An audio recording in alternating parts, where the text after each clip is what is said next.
بسم اللہ الرحمن الرحیم۔ السلام علیکم دوستو، دنیا بھر کی ون لائن خبروں میں آج آپ سنیں گے کہ صدر ٹرمپ نے دعویٰ کیا ہے کہ انہوں نے کورونا کے ووہان کی لیبارٹری سے پھیلنے کے ثبوت دیکھے ہیں۔ پریس بریفنگ میں صدر ٹرمپ نے ایک بار پھر برہمی کا اظہار کرتے ہوئے کہا کہ چین کورونا کو روکنے میں ناکام رہا یا جان بوجھ کر اس نے پھیلایا۔ صدر نے امریکی خفیہ اداروں کی رپورٹ کی بھی تردید کر دی جس میں کہا گیا ہے کہ کورونا ووہان کی لیبارٹری سے نہیں پھیلا۔ امریکی خفیہ اداروں نے دعویٰ کیا ہے کہ کورونا انسانی تخلیق نہیں اور یہ جینیاتی تبدیلی کے ذریعے پیدا نہیں کیا گیا۔ اس بات کا مزید جائزہ لیا جا رہا ہے کہ یہ کیسے کسی لیبارٹری سے باہر آیا۔ سعودی عرب میں گزشتہ 24 گھنٹے میں کورونا کے 1351 نئے مریضوں کی تصدیق ہوئی ہے۔ کل تعداد 22,753 ہو گئی ہے، جبکہ اس سے مزید 5 افراد دم توڑ گئے ہیں اور اب وفات پانے والوں کی تعداد 162 ہو گئی ہے۔ متحدہ عرب امارات نے کورونا کے 27,000 ٹیسٹ کرنے کی اطلاعات دی ہیں اور بتایا ہے کہ ان میں سے 552 افراد کے اس میں مبتلا ہونے کی تشخیص ہوئی ہے۔ گزشتہ 24 گھنٹے میں اس سے 7 افراد چل بسے ہیں۔ کورونا کے خلاف دنیا میں تیار کی جانے والی ویکسین کارآمد ہوگی یا نہیں، فیصلہ آئندہ چند ہفتوں میں ہو جائے گا۔ آکسفورڈ یونیورسٹی نے اس ویکسین کا ٹرائل انسانوں پر گزشتہ ہفتے شروع کیا تھا اور اب سائنسدانوں کا کہنا تھا کہ 6 ہفتوں میں معلوم ہو جائے گا کہ یہ دوا کارآمد ہوگی یا نہیں۔ امریکی صدر ٹرمپ کا کہنا ہے کہ ان کا خیال ہے کہ چین کی طرف سے کورونا کے خلاف اقدامات اس بات کا ثبوت ہیں کہ چین میری انتخابات میں شکست کے لیے کچھ بھی کرنے کو تیار ہے۔ میری شکست کے لیے اس نے کورونا کو بے قابو ہونے دیا۔ انہوں نے خبردار کیا کہ میں بہت کچھ کر سکتا ہوں، بہت سی چیزیں ہیں جو میں کر سکتا ہوں، ہم دیکھ رہے ہیں کہ کیا ہوا ہے۔ میرے انتخابات میں شکست کے لیے چین کچھ بھی کر گزرے گا۔ چین ان کے ڈیموکریٹک مخالف جو بائیڈن کو انتخابات میں کامیاب کروانا چاہتا ہے تاکہ تجارت اور دیگر امور میں چین میں میری جانب سے ڈالا گیا دباؤ کم کیا جا سکے۔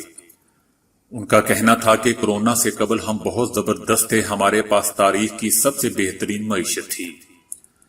روس میں کورونا کے مریضوں کی تعداد 1 لاکھ سے اوپر چلی گئی ہے۔ مزید 7,000 مریض سامنے آئے ہیں جبکہ 101 افراد جان سے چلے گئے ہیں۔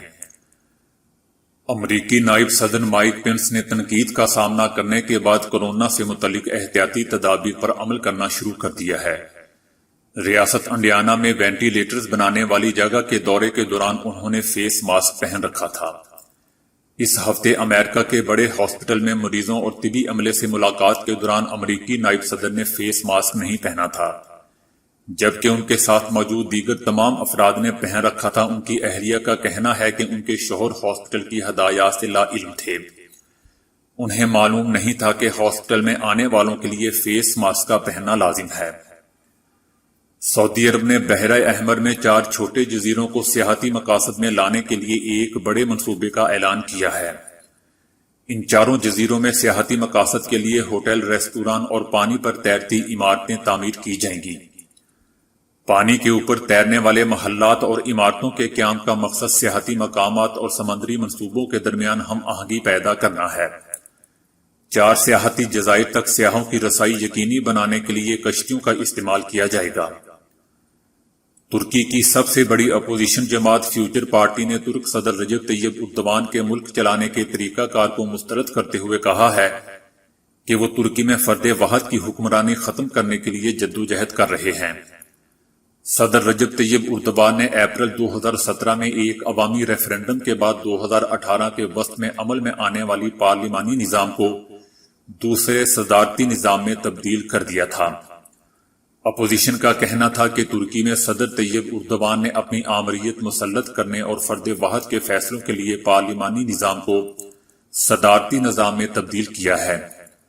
انہیں وسیع اختیارات حاصل ہیں اور وہ پارلیمنٹ سے رجوع کیے بغیر اپنی مرضی کے افسران کا تقرر کرنے کے ساتھ جس وزیر یا افسر کو چاہے معزول کر سکتے ہیں۔ اپوزیشن کا مزید کہنا تھا کہ آج ترکی کے حالات اس لیے خراب ہیں کہ یہاں صدارتی نظام اور فرد واحد کی حکومت ہے۔ ماضی میں ترکی کے حالات ایسے نہیں تھے بلکہ اس سے کہیں بہتر تھے۔ بھارت میں کورونا کے 2000 نئے مریض سامنے آئے ہیں جبکہ ملک میں اس سے ہلاک ہونے والوں کی تعداد 1147 ہو گئی ہے۔ اب تک مجموعی 35,043 مریضوں کی تصدیق ہوئی ہے، جن میں سے 111 غیر ملکی مریض بھی شامل ہیں۔ پاکستان میں اس کے مزید 990 مریض سامنے آ گئے ہیں، جس کے نتیجے میں مصدقہ مریضوں کی تعداد 16,817 ہو گئی ہے اور 385 افراد جاں بحق بھی ہو چکے ہیں۔ فل سٹاپ کے بعد 2 سپیس دینا غلط ہوتا ہے، لیکن مائکروسافٹ ورڈ نے اب جملوں کے درمیان فارمیٹنگ ایرر کے لیے 2 سپیس دیے ہیں۔ یہ نیا طریقہ کار مائکروسافٹ نے اپنے مشہور ورڈز پروسیسنگ ایپلیکیشن میں شروع کیا ہے۔ ڈبل سپیسنگ کا استعمال ٹائپ رائٹنگ دور کا پرانا طریقہ تھا۔ سعودی حکومت نے مسجد الحرام اور مسجد نبوی کو 8 رمضان سے کھولنے کا اعلان کر دیا ہے۔ سعودی حکومت نے حرمین شریفین کو کھولنے کے لیے احتیاطی تدابیر بھی جاری کر دی ہیں، جس کے تحت حرمین شریفین میں آنے والوں کو جائے نماز ساتھ لانا ہوگی۔ مسجد میں رکھے قرآن پاک کے نسخے استعمال کرنے کی بھی اجازت نہیں ہوگی۔ نمازیوں کو فاصلہ برقرار رکھنے کی ہدایت کی گئی ہے، جبکہ دونوں مساجد کے واش روم بھی بند رکھے جائیں گے۔ نماز کے لیے آنے والوں کے لیے ماسک پہننا لازمی قرار دیا گیا ہے۔ مساجد میں داخلے سے پہلے سینیٹائزر کا استعمال لازمی ہوگا۔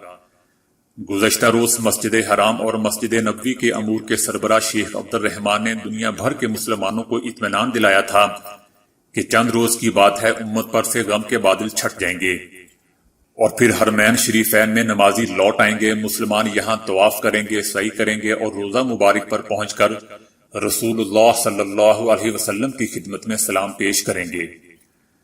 کورونا سے امریکہ میں ایک دن میں مزید 2,201 سے زائد اموات ہو چکی ہیں، جس کے بعد اموات کی مجموعی تعداد 63,000 سے تجاوز کر گئی ہے۔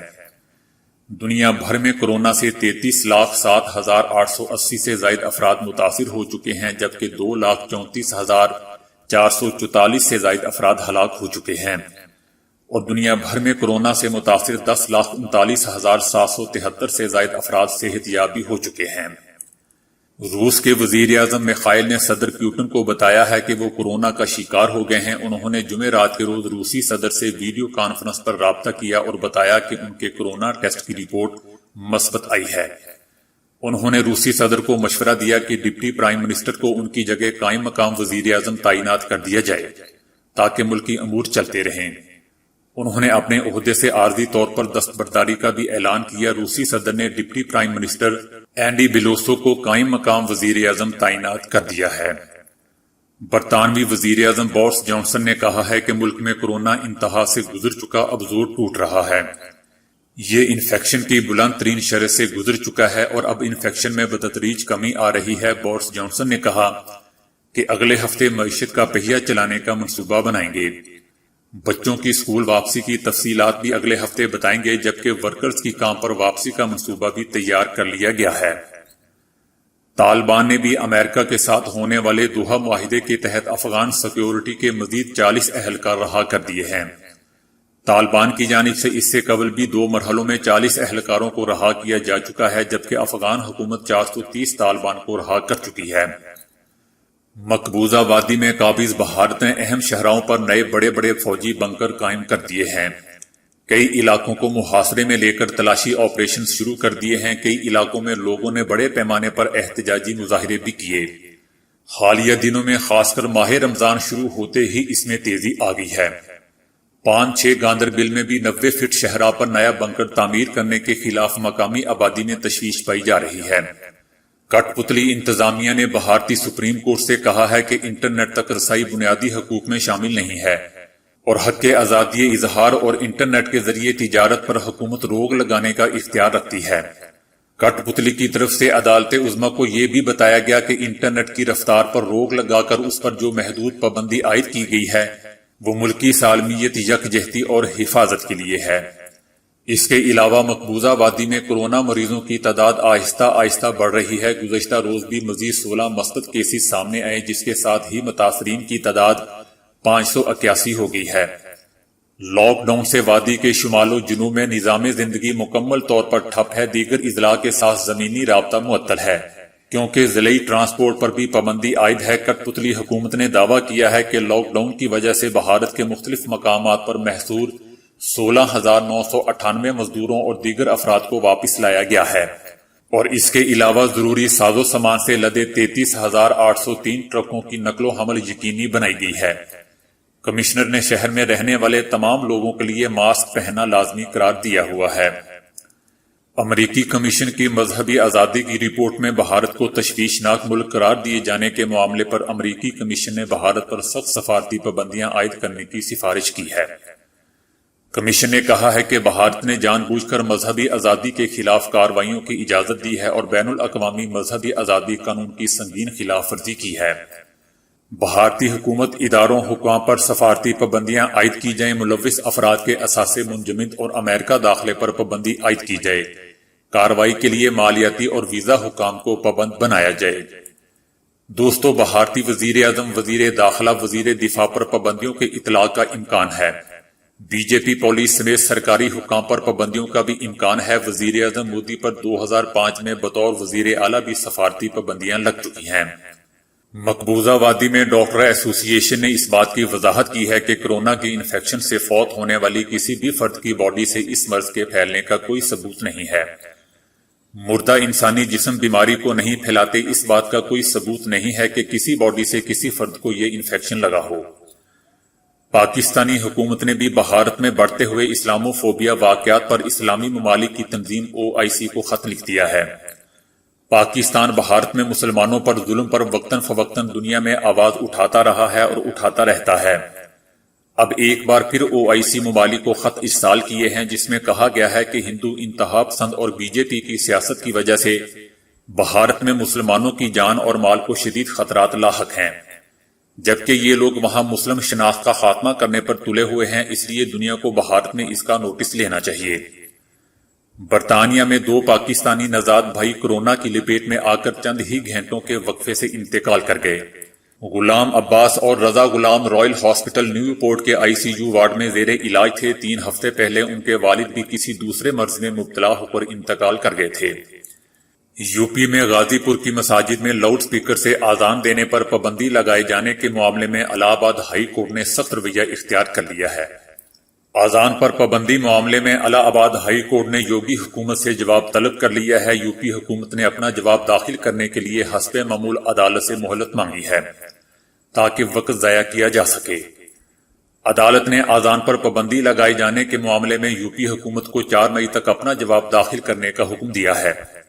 غازی پور کے ڈسٹرکٹ مجسٹریٹ نے زبانی طور پر مسجدوں میں لاؤڈ سپیکر کے ذریعے اذان دینے پر پابندی لگا دی تھی۔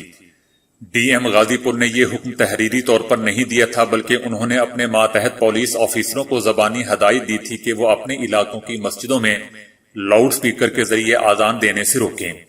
جن مساجد میں لاؤڈ سپیکر سے اذان ہو رہی ہے وہاں کے مؤذن اور امام کے خلاف فرضی مقدمے درج کیے جا رہے ہیں اور مقامی انتظامیہ نیشنل سیکیورٹی ایکٹ کے تحت کارروائی کرنے کی بھی دھمکی دے رہی ہے۔ تو دوستو، آج کے لیے اتنا ہی۔ ویڈیو کو لائک، شیئر اور فالو کرنے کا شکریہ۔